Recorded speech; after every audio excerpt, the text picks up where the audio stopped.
అట్లా వచ్చే వాళ్ళకి ఫాలో అయ్యి వాళ్ళకి ఐదు చెప్పేసేవాడిని వెంటనే. వాళ్ళు ఉంటారు ఖాళీగా, నేరుగా ప్రిన్సిపాల్కి పోయి చెప్పేవాళ్ళు.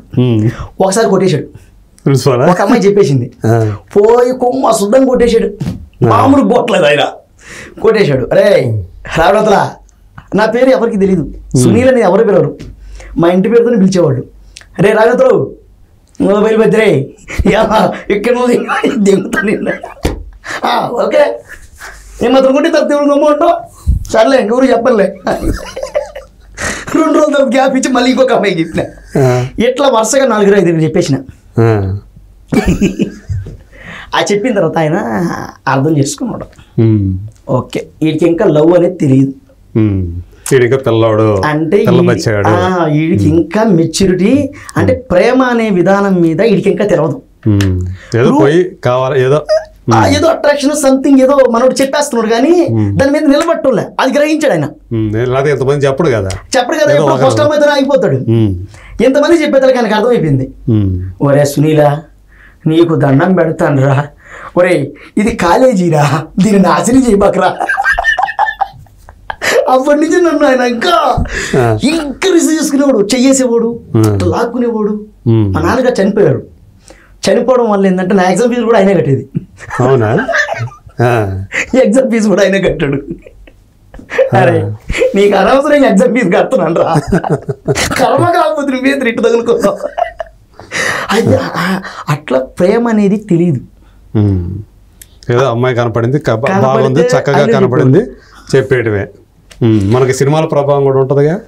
ఆ టైంలో నాకు ప్రేమ తెలియదు, తెలిసినా ప్రేమించే టైం లేదు. ఇప్పుడు ఆ రోజు ఉంది కానీ తెలియదు ప్రేమ గురించి. ఈరోజు టైం ఉంది కానీ నాకు టైం లేదు. ఇండస్ట్రీ మీద ఫైట్, వెళ్ళాలి ఏదో ఒక అవకాశం పట్టుకోవాలి, రెంట్లు కట్టాలి, పెట్రోల్ కొట్టించుకోవాలి, మళ్ళీ తిరుగుతూ ఉండాలి, మళ్ళీ ఇంటికాడ మా అమ్మ ఉంది ఆమెను చూసుకోవాలి. ఇది ఒక టైం అయిపోయింది నాది. సో ఒక టెన్షన్ లైఫ్ లో నడుస్తున్నా, ప్రెజర్ నడుస్తుంది. ఇంకోటి ఏంటంటే ఈ రోజుల్లో డబ్బులు పెట్టి కొనాల్సి వస్తుంది ప్రేమని. ఐ మీన్ నా దగ్గర డబ్బులు లేవు, నా దగ్గర ఏమీ ఉండవు డబ్బులు కూడా. ఖాళీ అందుకునే ఒక ఇదిగా కనపడుతుంది, సింబాలిక్ గా కనపడుతుంది, ఖాళీ చెప్పి పెట్టుకుని వచ్చా. అదే కదా, ఎప్పుడు అలాగే ఉంటుంది. అలాగే నా దగ్గర అలాంటి చూపిస్తున్నాండి యువతలకు వస్తుంటాయి. అయితే ఈ రోజుల్లో ప్రేమ చాలా కాస్ట్లీ అయిపోయింది అన్నయ్య. సో మనం తీసుకెళ్ళి ఒక టీ కూడా తాపించలేము. అలాంటప్పుడు మనకెందుకు ప్రేమ? ఇది అయిన తర్వాత నేను తాగిస్తాను, నీకు మీరు తాగిస్తారులే, అమ్మాయి తాగిస్తే కదా.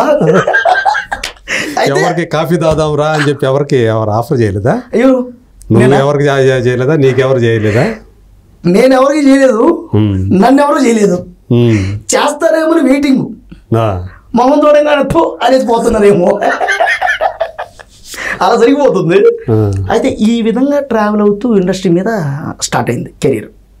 తర్వాత వెంటనే నేను డిగ్రీ పాస్ అవ్వడం, వెంటనే కృష్ణ చైతన్య నెల్లూరు కాక్టూర్ ఎంబీఏ అయిపోయింది. ఎంబీఏ స్టార్ట్ చేసాము. స్టార్టింగ్ ఫీజు ఎవరు కట్టారు? మా అమ్మగారు. ఎంబీఏ స్టార్ట్ అయింది. ఎంబీఏ చదువుతున్నప్పుడే కండక్టర్ వర్క్ చేసాను కోమెట్ల సర్వీస్ నెల్లూరు. అందులో వాళ్ళతో డైరెక్ట్గా బోర్డు, వాళ్ళతో కాదు, మనీ అని ఒక ఆయన ఉన్నాడు కండక్టర్, ఆయన కింద అసిస్టెంట్గా పనిచేసేవాడిని. ప్రైవేట్ బస్, ప్రైవేట్ ట్రావెల్స్, కోమెట్ల సర్వీస్ 1000 బస్సులు ఉన్నాయి వాళ్ళకి. అందులో ఒక బస్సులో కల్లూరుపల్లి ఇట్లా తిరిగేటి, అందులో అసిస్టెంట్ కండక్టర్కి ఈయన తాగి నిద్రపోయాడు ఎలా కొనుక్కొని. అయితే నేనే దండుకొని నాకు 150 అంత ఇచ్చేవాడు. అట్లా నా జర్నీ బాగా అటు. అది నెల్లూరు విఆర్సీ సెంటర్లో మోహన్ అని కేఫ్ ఉంది, ఇప్పటికీ ఉంది. ఆయన నాకు కాఫీ కప్పులు ఇచ్చేవాడిని. మన కాలేజెస్ వచ్చేవాళ్ళు, వాళ్ళకి టీ ఇలా ఇచ్చేవాడిని కప్పులు. సో ఆయన నాకు ఒక 200, ఒక 50, 100 అట్లా ఇచ్చేవాడు. అలా వచ్చేసి ఈ 2 పనులు చేసుకుంటూ ట్రావెల్ అయ్యా. ఎంబీఏ ఫినాన్స్ హెచ్ఆర్ తీసుకున్నా. ఇది అయిపోయింది. చదువుతూ ఇది చేసా. ఎంబీఏ చేస్తూ ఇది చేసా. చేస్తూ మధ్య టైంలో ఈ మిమిక్రీలు, ఏదో వచ్చిన పర్ఫార్మెన్స్, ఏదో డైలాగులు ఏదో మెస్మరైజ్ చేసేసేది, వాళ్ళు ఇచ్చి 500 రూపాయలు జోలు పెట్టుకునేది పోతా ఉంటుంది. ఈ విధంగా జరుగుతూ ఉంది. ఎంబీఏ అయిపోయింది. నెల్లూరు పక్కనే బుచ్చిరెడ్డిపల్లి ఒక ఏరియా ఉంది. అందులో అదమా కంపెనీ ఫెస్ట్ సైట్స్ అందులో జాయిన్ అయ్యి చిన్న చిన్న వర్క్స్ వాళ్ళ దాంట్లో పనిచేస్తూ అయిపోయిన తర్వాత ఎంబీఏ అయిపోయిన తర్వాత చేస్తూ ఇంక కాలం గడుపుతూ అదైతే చదువుకి దానికి సంబంధం లేదు. చదువు ఎంబీఏ చదువుతున్నప్పుడు ఈ పనులు చేసా. చదువు అయిపోయిన తర్వాత అకౌంటెంట్గా ట్రయల్స్లో ఉన్నా. ఏదైనా మంచి కంపెనీలో అకౌంటెంట్గా ఏదైనా జాయిన్ అవుదామని ఆ టైంలో నాకు రమేష్ అన్నని ఒక ఆయన ఉన్నాడు, ఫెర్టిలైజర్స్ బయోలో కంపెనీలో సేల్స్ ఆఫీసర్. ఆయన మా బయోలో కంపెనీ కాదు, పారిజాతం అనుకుంటా. ఆ కంపెనీలో ఫెర్టిలైజర్స్ దాంట్లో సేల్స్ ఆఫీసర్. ఆయన ఏం చేశాడంటే, అరే భయ్ అవన్నీ పక్కన పెట్టు, మార్కెటింగ్లో మంచి ఫ్యూచర్ ఉంటుంది, నువ్వు దీంట్లో రా అని చెప్పేసి వాళ్ళ సార్తో చెప్పించి అదమా కంపెనీలో జాయిన్ చేశాడు. అదమాలో చిన్న శాలరీ. అక్కడి నుంచి కెరియర్ అక్కడే ఉద్యోగం సేల్స్, ఇదే అసిస్టెంట్ సేల్స్ ఆఫీసర్. అందరు రైతులు ఉంటారు కదా సార్, రైతుల దగ్గరికి వెళ్ళి మన ప్రోడక్ట్ ఉంటుంది కదా పెస్టిసైడ్స్లో, అది మనం ఆల్రెడీ సొదాగా నాకు తీరు బాగుంటుంది, చేసి ప్రోడక్ట్ ఇచ్చి వాళ్ళ చేత డెమో ఇచ్చి దాని రిజల్ట్ చూసిన తర్వాత మనం అమ్మేవాళ్ళం. అట్లా బాగా ఇప్పుడు మనం వెంకయ్య నాయుడు సార్ వాళ్ళ ఊరు ఉంది మంగళగుంట, ఆ ఏరియా వెంకటచలం, ఆ ఏరియా అంతా తిరిగేవాడిని. ఇదంతా కాదు, చదువు అయిపోయింది, ఇది ఉద్యోగం, ఈ రెండిట్లోనే తిరుగుతూ ఉంది లైఫ్. అరే రే మనం నాన్నగారు ఎన్నో ఆయన డ్రామాలు చేయాలని, నాటకాలు చేయాలని ఆయన ఎంతో ఉత్సాహంతో ముందుకెళ్ళేవాడు, మంచి తెలివి గలవాడు నాన్నగారు, మంచి వాక్కు ఉంది. అలాంటి వ్యక్తి చేస్తున్న కార్యక్రమాలు ఇవన్నీ కూడా ఆయన చనిపోయిన తర్వాత ఆగిపోతే ఎలా? కాస్త కోస్తో ఆయన పుట్టాం కాబట్టి ఆయన బాధ్యత మనకు ఉంది కదా అని చెప్పి కొన్ని నేను చేస్తుండేవాడిని. ఈ మధ్యలో ఈ సర్టన్ పీరియడ్లో టైం అయిపోతా ఉంది, ఇక నేను ఇక ఉండు పట్ల వెళ్ళిపోవాలి. అప్పటికేంది నాటకాలు ఇవన్నీ తగ్గిపోయింది. వాటి యొక్క ప్రాముఖ్యం పడిపోయింది, వాటి విధానం మీకు తెలిసిందే, అవన్నీ తగ్గిపోయింది. సినిమా మళ్ళీంది. నేను ఎందుకు పోకూడదు, సినిమాలోకి వెళ్ళాలి, నేను కూడా చేయాలి, ఖచ్చితంగా నటించాలి అని 2011లో వచ్చాను సినిమా ఇండస్ట్రీకి. అప్పుడు నేను డిగ్రీ వచ్చి లింగంపల్లి అశోక్ నగర్లో మా ఫ్రెండ్ ఉదయ్ కిరణ్ అని ఒక అబ్బాయి ఉన్నాడు. ఆ అబ్బాయి నాకు ఇవన్నీ చూపించేవాడు. ఆ ఉదయ్ కిరణ్ కాదు కదా? ఏ ఉదయ్ కిరణ్? ఈ ఉదయ్ కిరణ్ వేరే ఉదయ్ కిరణ్, ఈయన వేరే ఉదయ్ కిరణ్. అయ్యో, ఈయన వేరే ఉదయ్ కిరణ్ నా క్లాస్మేట్. ఈడు అన్నీ చూపించాడు, పోవడం రావడం. అప్పుడు ఇంకా ఇది మన తెలంగాణ అవ్వలేదు, ఉమ్మడి ఆంధ్రప్రదేశ్ గానే ఉంది. నేను వచ్చిపోతుండేవాడిని. ఎవరైనా అసిస్టెంట్ డైరెక్టర్స్ వాళ్ళ పిల్లలకి బర్త్డే ఫంక్షన్లు అలా జరిగినప్పుడు వెళ్ళి సరదాగా ఈ వాయిస్ అలా చేసే స్కిట్స్ అలా నవ్విచ్చేసి, వాళ్ళు ఏదైనా బిర్యానీ పెడితే తినేసి ఓ దారి ఖర్చులకు 150 ఇచ్చేవాడు, జోలు పెట్టుకుని హాయిగా నడుచుకుంటూ వెళ్ళిపోయేది.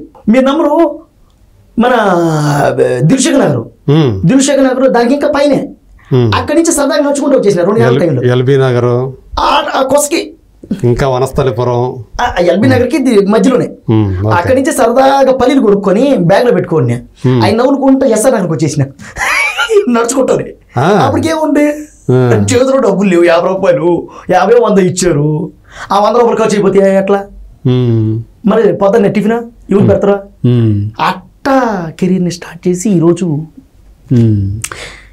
వస్తూ 2017లో బాగా కూర్చున్నా, గట్టిగా చేయాలి అని. అక్కడి నుంచి కెరీర్ స్టార్ట్ అయింది. అసలు ఎట్లా అంటే నిద్రపోవడానికి కూడా టైం లేదు, అంత బిజీ. సినిమాలు అంత బాగా వచ్చినాయి నాకు. ఎన్ని సినిమాలు? దగ్గర 40 సినిమాలు చేస్తుంటా, చిన్న సినిమాలు 40 సంవత్సరాల కాలంలోనే చేశాను. అన్ని రిలీజ్ అయినాయి, నా అదృష్టం. డెమో ఫిల్మ్ చేశాను, షార్ట్ ఫిల్మ్ చేశాను, వెబ్ సిరీస్లు చేశాను, వచ్చిన చిన్న అవకాశాలు సినిమాలు చేశాను. కొన్ని మధ్యలోనే ఆగిపోయిన సినిమాలు ఉన్నాయి, అయినప్పటికీ కూడా పావలా ఇచ్చారు, పావలా ₹1 ఇచ్చేవాళ్ళు ఆగిపోయినప్పటికీ కూడా. అట్లా కెరీర్ని ఫస్ట్ షూటింగ్ అయింది వారం రోజులు చేసాం నెల్లూరులో. ఎక్కడి నుంచి తీసుకెళ్లారు నన్ను, నెల్లూరు నుంచి, ఇక్కడ హైదరాబాద్ నుంచి నెల్లూరు తీసుకెళ్ళారు. ఫస్ట్ ఫిల్మ్ క్రాంతి అబ్బాయి పేరు, ఆయన తీసుకెళ్ళాడు. వారమే షూటింగ్ చేసి ఆగిపోయింది సినిమా. అయినప్పటికీ కూడా ఆ ప్రొడ్యూసర్ గారు ఆ అబ్బాయితో మాట్లాడి 15,000 రూపాయలు నా చేతిలో పెట్టించారు. వారం రోజులకి 15,000 రూపాయలు ఇచ్చారు. వచ్చి రాగంగానే 12,000 పెట్టి బాక్సర్ బండి కొన్నా. అంటే నేను ఇండస్ట్రీకి వచ్చాక కనుక్కునేది ఏంటంటే బండి లేకుండా ఏ పని సెకండ్ హ్యాండ్. వెంకటగిరిలో ఒక మెకానిక్ ఉన్నారు.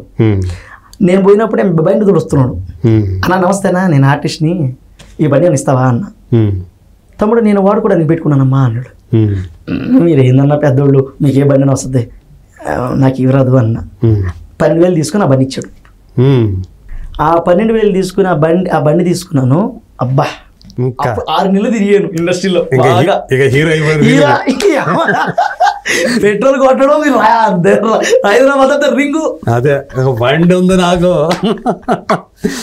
నడిచిన చోట ఇప్పుడు బాక్సర్ బండి. అసలు ఆ బాక్సర్ బండి కూడా మైలేజ్ బలి వచ్చేది.